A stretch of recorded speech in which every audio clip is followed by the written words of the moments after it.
Welcome to Penrose Learning, where we make understanding easy.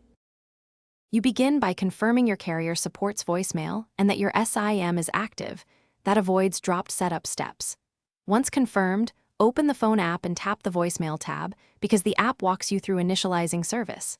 Next, create a secure PIN when prompted. This protects access. Finally, record a concise greeting, speak clearly, and save it. Doing these steps now ensures your mailbox is live and reachable before moving on to message handling.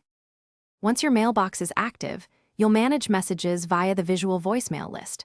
Play, pause, delete, save to device, or share important voicemails.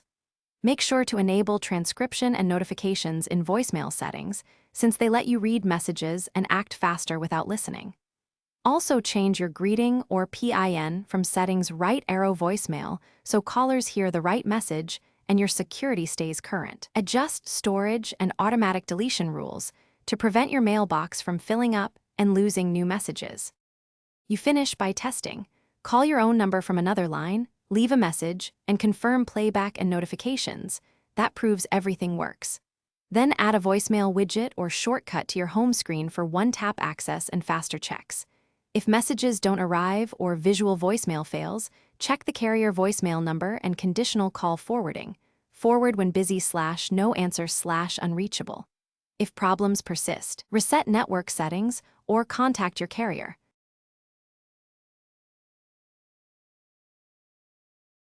Thanks for watching. If this was helpful, leave a like and consider subscribing. See you next time.